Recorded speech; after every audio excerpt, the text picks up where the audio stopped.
예수는 나의 구원자라는 찬양이 여러분 가슴에 정말 깊은 곳에서 우러져 나오는 고백이 되기를 원합니다. 질문으로 설교를 시작했으면 좋겠습니다. 여러분 지금 행복하십니까? 이제 이런 질문에는 항상 자신 있게 대답하시는 분이 있고, 마지못해 대답하시는 분이 있고, 대답을 못 하시는 분이 있습니다. 만약에 행복하지 않으시다면 불행하다고 생각하는 이유가 뭡니까? 한번 그걸 생각해 봤으면 좋겠습니다. 내가 생각하는 행복의 조건이 무엇인가? 작년에 한국의 한 연구기관에서 조사를 했는데 세계 151개국의 국가별 행복 지수를 조사했답니다. 근데 결과가 놀랍습니다. 1위는 코스타리카, 2위는 베트남, 3위는 콜롬비아, 4위는 벨리즈, 5위는 엘살바도르. 신기하죠? 가난해서 굶어 죽는 아이들이 많다는 방글라데시가 11위입니다. 이에 반해서 세계에서 제일 잘 사는 미국은 105위. 한국은 몇 위쯤 되겠습니까? 63위로 나왔습니다. 또 다른 조사에 의하면 히말라야 산맥에 위치한 작은 나라 부탄의 국민들은 97%가 스스로 행복하다고 하는 보고서를 제출했습니다. 참 충격적인 결과 아닙니까? 근데 잘 생각해 볼 필요가 있습니다. 왜 이런 결과가 나왔을까 하면 바로 행복의 기준을 국민 총생산이나 1인당 국민소득에 둔 것이 아니라 다른 기준으로 매겼기 때문입니다. 즉 삶의 만족도, 기대 수명, 환경 오염 지표, 그런 것들을 가지고 행복의 지수를 매겼더니 이런 결과가 나왔다는 거예요. 다시 말씀드리면 행복한가 그렇지 아니한가는 우리가 어떤 기준을 가지고 자신의 삶을 평가하느냐에 달려 있다는 것이죠. 자, 그렇다면 다시 한번 질문 드리겠습니다. 여러분은 행복하십니까? 아까보다 조금 좋아진 것 같은데 계속 질문 드릴게요. 지금 경제 불황으로 사업이 고전 중인데 그래도 행복하십니까? 부부관계가 삐걱거려가지고 찬바람이 쌩쌩 부는데 그래도 행복하십니까? 자신이 없으신 것 같아요. 자녀들이 말을 듣지 않고 부모에게 매일같이 대들어도 행복하십니까? 점점 약해지고 있습니다. 건강을 잃어서 힘든 몸을 이끌고 살아가야 되면 그래도 행복하다고 하시겠습니까? 참 어렵습니다. 하지만 우리가 본문을 통해서 함께 좀 생각을 해봤으면 좋겠습니다. 우리 삶의 고난과 아픔이 끊이지 않는데 그런 삶 속에서 어떻게 우리가 행복을 누릴 수 있을까? 오늘 하나님 말씀 가운데 진정한 행복의 조건이 어디에 있고 어떻게 하면 주님 안에서 그 행복을 누릴 수 있을까? 함께 말씀을 통해서 주님의 뜻을 발견하는 시간 되기를 주님 이름으로 축원합니다. 오늘 말씀 가운데 저희가 첫째로 생각해 볼 수 있는 것은 우리 삶에 결코 피할 수 없는 넘어짐의 순간들이 기다리고 있다는 것입니다. 물론 살아가면서 자신의 실수로 인해서 고난을 자초하는 경우들이 많이 있습니다. 하지만 그렇지 않더라도 우리 삶에는 고통과 실패의 순간들이 찾아오게 마련입니다. 오늘 본문 30절은 참 우리 삶을 바라보는 중요한 지표를 제시합니다. 소년이라도 피곤하며 곤비하며 장정이라도 넘어지며 쓰러진다. 자, 히브리어로 소년과 장정이라고 하면 패기 왕성한 젊은이를 얘기합니다. 한국식으로 하면 딱 군대 갈 청년들, 그렇게 얘기할 수 있겠죠? 평소에 에너지가 넘치고 아무리 힘든 일을 해도 잠자고 일어나면 금방 회복되는 것이 바로 이 젊은이, 소년과 장정입니다. 물론 요즘 청년들이 다 그렇지 않습니다.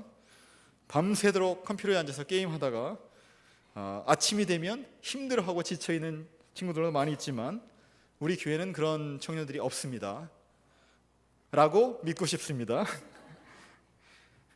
소년과 장정은 가장 피곤하지 않을 것 같고 지치지 않을 것 같고 나가 떨어지지 않을 것 같은 사람들입니다. 그런데 문제는 이런 사람들도 도저히 체력으로 감당할 수 없는 순간이 온다는 것입니다. 이제 2주만 있으면 이제 US 오픈이 이제 다가옵니다. 한 주만 있으면 US 오픈인가요? 근데 작년에 그 US 오픈을 마지막으로 앤디 라딕이라는 그런 미국 테니스 선수가 은퇴를 했습니다. 당시 나이가 30살입니다. 그렇죠? 이 선수가 대단합니다. 세계 최고 시속의 서브를 날렸던 사람입니다. 무려 155마일. 그렇죠? 시속 155마일의 서브를 날리고, 메이저 대회면 5세트 게임입니다. 5세트 게임인데 길면 4시간 5시간을 하는데 끄떡없이 견디던 그런 청년인데, 30살이 되고 나니까 이제는 도저히 못 해먹겠다는 거죠. 내가 더 이상 10대 후반, 20대 초반의 선수들하고 같이 경기해서 도저히 이제는 내 기량이 나오지 않는다는 거예요. 그래서 은퇴했다는 거죠. 프로스포츠의 세계가 그렇습니다. 아무리 뛰어난 선수도 10년 아니면 20년 선수 생활하기가 힘듭니다. 지나가는 세월과 함께 체력도 떨어지고 그와 함께 최고의 기량도 발휘할 수 없게 됩니다. 이렇듯 우리 삶에 피곤하고 곤비한 순간들이 찾아오게 마련입니다. 나를 행복하게 했던 조건들이 더 이상 존재하지 않는 듯 느껴질 때가 많다는 거죠. 결혼 전만 해도 남편이 나를 여왕처럼 받들었었는데 이제는 하녀 취급도 이런 하녀 취급이 없습니다. 분명히 나도 똑같이 일하고 돌아왔는데 밥 차리라 그러죠. 왜 집안이 이 모양이라 그럽니다. 신혼 초만 해도 자기 뭐 먹고 싶어? 이랬었는데 그러던 아내가 이제는 자기 먹고 싶은 음식만 차려 먹습니다. 자녀를 위해서 정말 힘들었던 시간도 꾹 참고 인생 전부를 다 투자했는데 이제 결혼시키고 나니까 지 부부, 지 새끼밖에 모르고 부모는 찬밥입니다. 소박한 꿈을 안고 미국에 유학을 왔습니다. 근데 시간이 지나도 발전이 없는 것 같고 점점 그 꿈에서 멀어지는 것 같습니다. 참 인생에 피곤하고 지치게 하는 순간들이 많다는 거죠. 근데 우리 삶에는 이렇게 피곤하고 지치게 하는 순간만 있는 것이 아니라 넘어지고 쓰러지게 하는 순간들도 찾아옵니다. 우리가 읽은 성경에서는 넘어지고 쓰러진다고 번역했는데 그 전에 쓰던 개역 성경에서는 기억이 나십니까? 넘어지고 자빠진다 그랬습니다. 그렇죠? 앞으로 쓰러지건 뒤로 자빠지건 결국 중요한 것은 뭐냐면 이제는 더 이상 감당할 수 없어서 스스로 일어날 수 없는 그런 때가 찾아온다는 것입니다. 어떤 분에게는 그것이 감당할 수 없는 경제적 위기로 찾아오기도 합니다. 제가 한 10년 전인, 한 4, 5년 된 것 같은데요. 한국에서 건실하게 중소기업을 운영하던 사장님인데 미국에서 만났어요. 필라델피아에서. 그래서 너무 반가웠는데 이분이 오신 이유가 뭐냐면 사업이 부도가 나서 도망 오신 거예요. 그렇죠? 어떻게 합니까? 깜빵 갈 수 없으니까 미국으로 도망 오셨는데 이분한테 밥을 얻어먹었어요. 근데 표정이 너무너무 어두우시더라고요. 자신이 없는 거예요. 한국에 돌아갈 수도 없고 여기서 내가 뭘 할 수도 없고. 어떤 분에게는 사회적으로 쌓아놨던 명예가 실추되는 일로 그 위기가 찾아옵니다. 그 대기업 사장들이, 국회의원들이 자살하는 거 아닙니까? 또 어떤 분들에게는 불치병이라는 이름으로 그 위기가 찾아옵니다. 여러분 3년 전에 기억하십니까? 행복 전도사로 알려졌던 작가 겸 방송인이 있습니다. 최윤희 씨라고요. 저희 교회 최윤희 권사님과는 관계없습니다. 이분이 행복을 주제로만 책을 26권을 출판했었고 수많은 방송에 출연했고 수많은 강연을 다녔습니다. 그래서 시리와 절망에 빠진 사람들에게 희망을 주었던 분입니다. 이런 표현 기억나십니까? 쭉쭉 빵빵 키워야 할 것은 자신감, 희망, 용기, 사랑. 당장 삭제 버튼을 눌러야 할 것은 두려움, 미움, 갈등, 게으름. 또 이런 말씀도 하셨다죠. 자살이란 글자를 뒤집으면 살자. 근데 그렇게 남들에게 희망을 주었던 당사자가 자신이 불치병에 걸려서 투병의 고통을 이기지 못하니까 남편과 함께 동반 자살했어요. 그렇죠? 얼마나 사회적으로 큰 반향을 일으켰는지 모릅니다. 어떻게 행복 전도사가 살자고 하던 사람이 자살했을까? 이분이 못났습니까?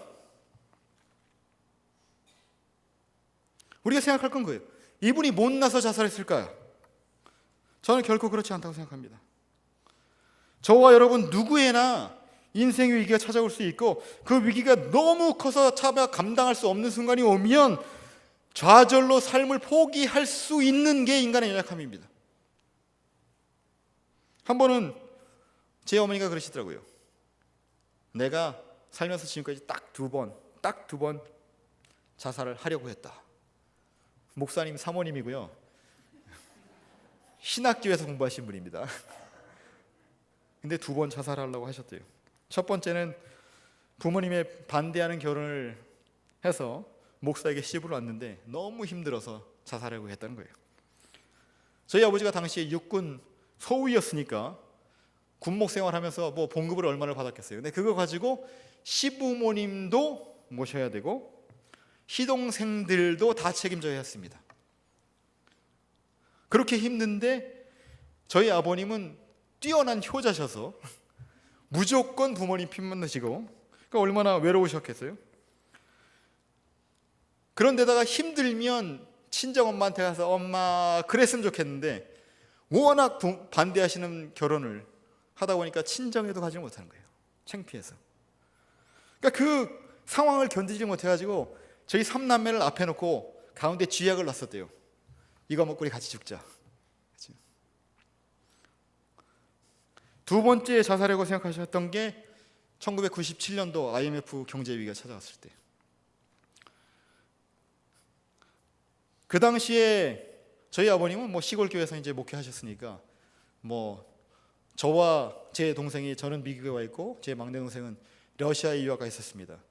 근데 뭐 그 두 아들을 다 뭐 학비도 대주고 또 생활비도 보태줄 형편이 안 되시잖아요. 그래서 그동안 막 모았던 걸로 막 주식 투자를 하신 거예요.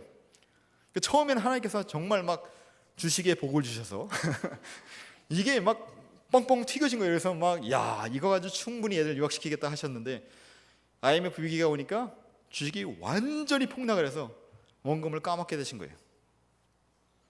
그랬더니 어머니가 너무 답답하시더래요. 아이들 둘은 유학을 보냈는데 얘네들을 내가 어떻게 도와줄 수 있나, 내가 이제는 할 수 없구나 라고 생각하니까 자살하고 싶으셨다는 거예요. 이것이 우리의 모습이에요. 우리의 연약함이에요. 우리 인간의 연약함은 스스로 감당할 수 없어요. 아무리 믿음이 좋다고 하는 사람도 정작 큰 위기가 닥치면 감당할 수 없어서 우울증에 걸리고 자살하는 사람도 있다는 거예요. 문제는 과연 그런 위기와 절망의 순간에서, 넘어지고 자빠져 있는 순간에서 어떻게 일어날 수 있느냐 하는 것이죠. 내 자신의 힘으로 극복해야지 결단한다고 됩니까? 그것이? 긍정적인 사고방식을 가지고 자살을 뒤집으면 살자라 그렇게 외치면 극복할 수 있습니까? 우리가 잠시는 어려운 순간을 넘길 수 있을지 몰라요. 하지만 그보다 더 큰 위기가 찾아오면 어떻게 하자는 거예요? 넘어질 수밖에 없다는 거죠. 열쇠는 어디 있습니까? 오늘 본문 31절에 있습니다. 본문 31절 보시면 오직 여호와를 앙망하는 자는 새 힘을 얻으리라 이렇게 약속하십니다. 고통과 실패가 행복과 통로가 되는 비결은 여호와를 앙망하는 것입니다. 믿으십니까? 자, 그런데 여호와를 앙망한다는 것이 무슨 의미입니까? 그저 하나님을 우리 소원을 이루어주는 신선처럼 여기라는 의미입니까? 아니면 어려움이 닥칠 때 비를 피할 피난처로 여기라는 것입니까? 아스월트라는 주석가가 있는데요, 그분이 이렇게 잘 표현했습니다. 영어로 하면 이렇게 표현했습니다. A total dependence on God and a willingness to allow Him to decide the terms. 무슨 말인지 잘 모르겠습니다만 번역하면 이런 것 같습니다. 하나님을 전적으로 의지하고 하나님께서 그의 방식으로 처리하시도록 기꺼이 맡겨드리는 것이다. 다시 말씀드릴까요? 하나님을 전적으로 의지하고 하나님께서 그의 방식으로 처리하시도록 기꺼이 맡겨드리는 것이다. 이것이 여호와를 앙망한다는 뜻이라는 것이죠. 우리 자신이 할 수 있는 최선을 다하되 하나님께서 하나님 때 하나님의 방식으로 이루시도록 우리의 생각과 목표를 다 내어드리는 것입니다. 우리의 연약함을 인정하고 하나님의 능력이 우리 삶에 나타나도록 결단하는 것입니다. 우리가 하나님을 전적으로 의지하고 주님께 내어드리지 못하는 이유가 무엇입니까? 왜 조급해집니까? 바로 하나님께서 하나님 때 하나님의 방식으로 처리하시도록 맡겨드리지 못하고 내가 결론 짓고 내 방식을 하나님께 고집하기 때문입니다. 오늘 본문 27절을 보시면 이스라엘 백성들도 그렇게 원망했다는 것이에요. 오랜 시간 기다렸습니다. 그런데 바벨론의 유배 생활이 끝나지 않습니다. 우리가 하나님께 회개하고 오랫동안 회복을 기다렸는데 그 회복이 왜 찾아오지 않습니까? 하나님께서 능력이 없으신 것 아닙니까? 그랬다는 거예요. 이사야서 50장 2절을 봐도 하나님께서 이렇게 말씀하시죠. 내 손이 어찌 짧아서 구속하지 못하겠느냐? 내게 어찌 건질 능력이 없겠느냐?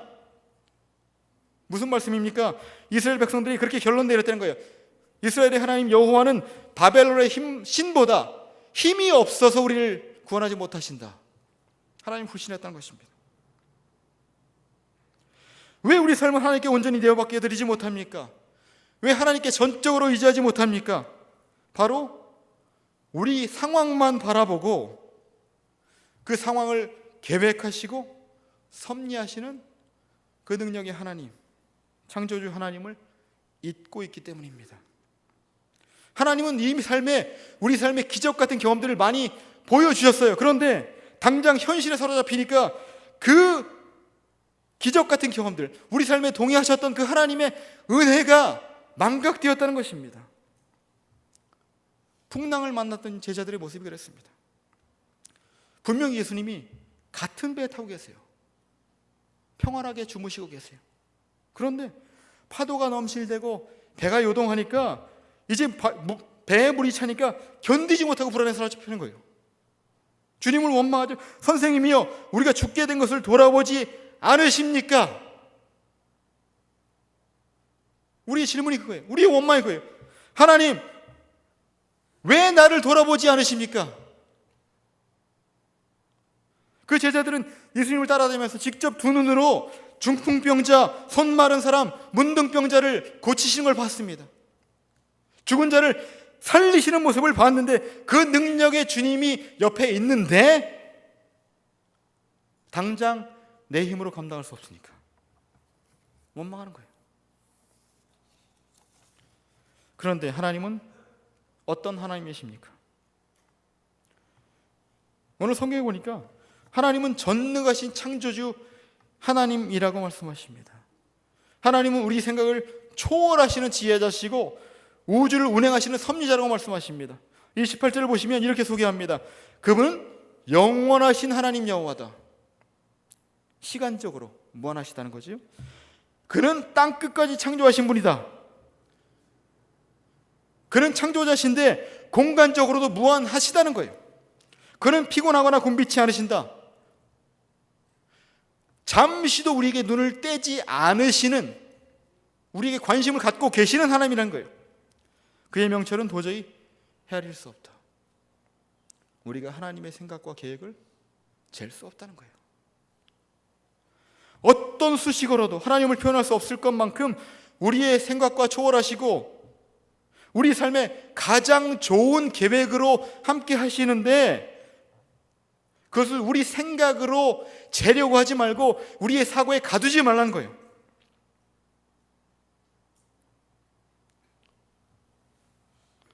하나님은 초월자이십니다. 하지만 동시에 당신을 신뢰하는 자에게는 찾아와 놀라운 회복을 약속하시는 하나님이라고 말씀하십니다. 본문 29절에 의하면 그 전지전능하신 하나님께서 피곤한 자, 무능한 자를 찾아오셔서 힘과 능력을 주시는데요, 31절에 보니까 하나님께서 주시는 회복은 우리의 기대를 뛰어넘는 초월하는 새 힘이라고 말씀하십니다.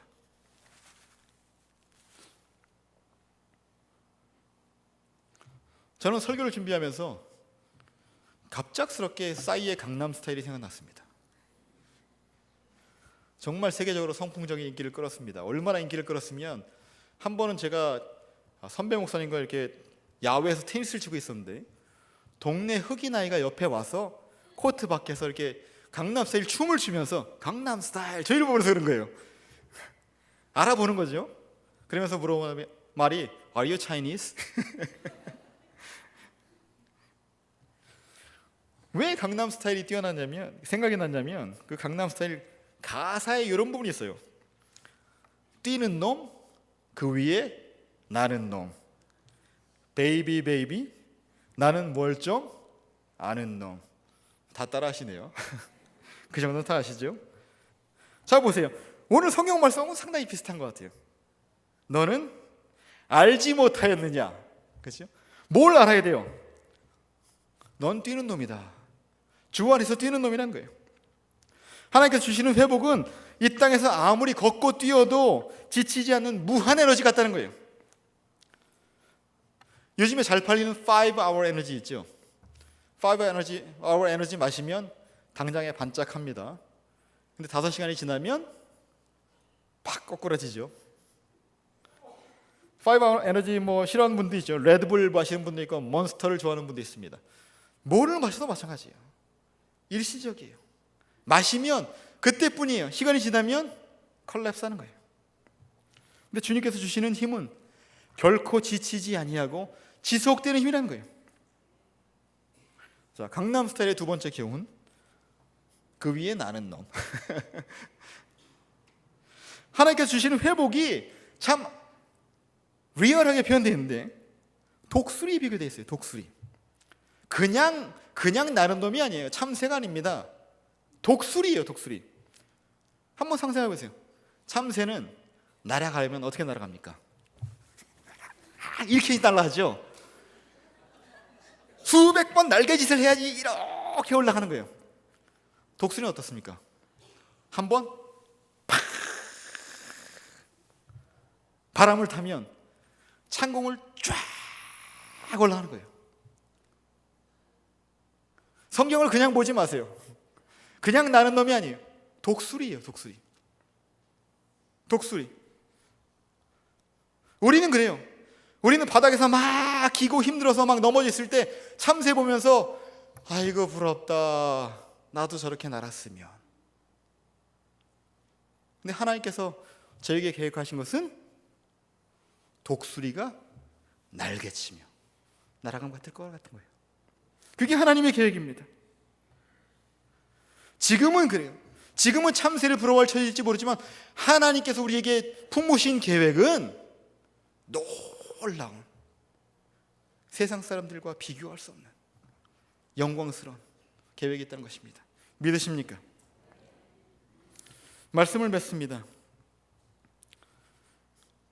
최근에 메이저리그 간판 타자 뉴욕 양키스의 알렉스 라드리게스가 참 곤욕을 당하고 있습니다.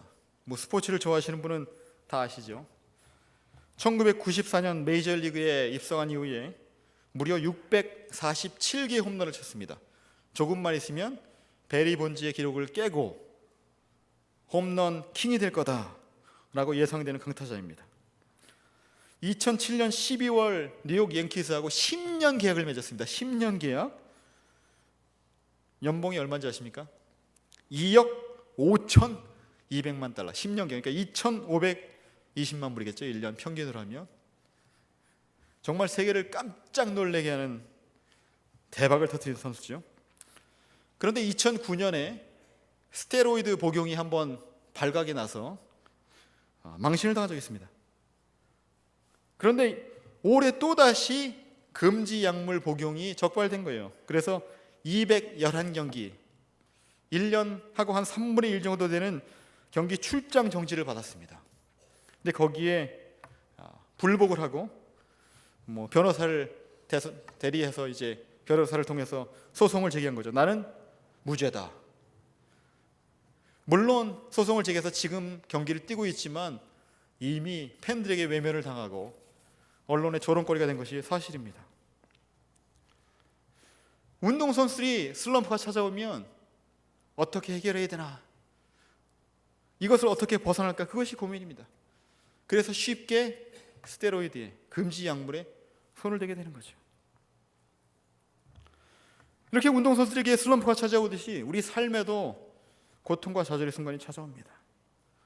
그런데 어떻게 이겨내는 것이냐, 어떻게 그것을 극복할 것이냐가 중요하다는 것이죠. 우리의 어리석음은 그저 어떤 방법을 동원하시든지 우리 자신의 능력을 강화시키면, 내가 긍정적으로 생각하면 위기를 극복할 수 있으리라고 생각합니다. 하지만 하나님께서는 우리에게 요구하시는 것이 나를 믿고 내게 모든 것을 맡겨라 는 것입니다. 아니, 우리가 지쳐있을 때, 우리 자신의 힘으로 아무것도 할 수 없을 그때에 하나님의 능력을 경험하게 하신다고 약속하십니다. 사도 바울이 고린도후서 12장 9절에서 10절에서 이렇게 말씀했습니다. 내가 여러 약한 것들에 대하여 자랑하리니 이는 그리스도의 능력으로 내게 머물게 하려 함이라. 그러므로 내가 그리스도를 위하여 약한 것들과 능력과 궁핍과 핍박과 곤란을 기뻐하노니 이는 내가 약할 그때에 곧 강함이니라. 약할 때 강함 되신다. 이 진리는 인간적인 생각으로 보면 역설입니다. 어떻게 약할 때 강할 수 있습니까? 하지만 하나님께서는 그 역설로 우리를 찾아오셨습니다. 하나님께서 죄인을 구원하시기 위해서 하나님과 동등하신 예수를 이 땅에 보내셔서 스스로 죄인의 모습을 갖게 하셨고, 그렇게 우리의 구원자 되신 것이 역설입니다. 보잘것없는 우리의 생명을 위해서 하나님의 독생자의 생명을 바꾸신 것이 역설입니다. 이 세상에 정말 잘나고 착한 사람 많은데 저와 여러분같이 보잘것없고 못난 사람들을 택하셔서 하나님의 자녀 삼을 것이 역설입니다. 예수님께서 십자가에 못 박혀 돌아가셨지만 그것이 부활 승리의 길이었다는 것이 역설입니다. 우리의 힘을 의지하고 발버둥치면 지치고 넘어지고 자빠질 수밖에 없습니다. 그러나 우리를 사랑하셔서 당신의 독생자라도 아끼지 아니하시는 그 하나님 아버지를 앙망하면, 그 하나님 아버지께 모든 것을 내어 맡기면 그 하나님 아버지께서 그때 그 계획하신 방식으로 이룰 것을 믿고 다 맡겨드리면 우리 삶을 회복으로 이끄신 줄 믿습니다. 우리를 위해서 돌아가시고 부활하셔서 지금도 성령으로 우리와 함께 하시는 예수 그리스도를 의지하심으로 주님의 능력을 힘입어서 매일의 세상 속에서 넉넉히 승리하시는 저와 여러분 되시기를 주님으로 축원합니다. 우리 함께 기도하기 원합니다.